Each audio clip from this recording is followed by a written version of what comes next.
What is media?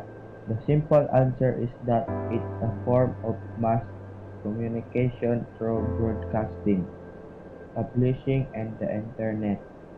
It's a way to socialize and spread information to one another and to share our opinions. We can communicate in different ways. Let us take a look at how we communicated before the internet was invented.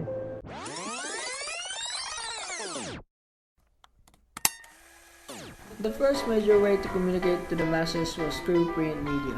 It could refer to things like newspapers, books, and magazines, and through physical objects like papers, pictures, and many more.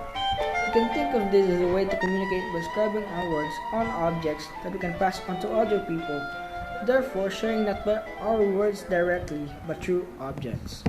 Now, let's move on to broadcasting. When we think of broadcasting, we think of radios and TV. Live broadcasting can be used on entertainment, weather reports, or advertisements on products we might need. Now, let's take a look at the live first. Broadcasting on live TV. We are in NBC's World Communications Center in the heart of Radio City, New York. We are in touch with the world.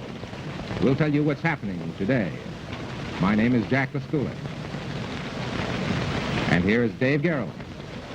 Well, here we are, and good morning to you. The very first good morning of what I hope and suspect will be a great many good mornings between you and I. Here it is, Jack said, January 14th, 1952, when NBC begins a new program called Today, and if it doesn't sound too revolutionary, I really believe it begins a new kind of television. We'll be with you every day for 2 hours in the morning, just about the time you get up, 7 to 9 a.m. We're going to try very much put you more closely in touch with the world we live in by the magnificent, unparalleled means of communication which NBC has assembled into a single room in New York. We call this room our Communication Center. From it, we'll put you in touch with the whole world, and not only with news, which we'll cover as no program ever has been able to cover before, because we didn't have this many tools. That was an amazing moment for human history. Now, let's move on to the modern era where we are at now. The internet is a vast and wide space of information that is well over 1.2 billion websites and many more are being made each day.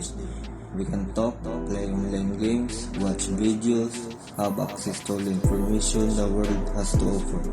Likewise, media has affected the way we communicate by using websites like Facebook, YouTube, Twitter, and many different other ways we can communicate now more than ever. The internet is an innovation that connects us all in many different ways and gives us many windows of how we can view information in the world around us. But because we have almost too much information, we get misinformation cluttered among the information useful ones. So we must be diligent in what we choose to believe and to always use common sense.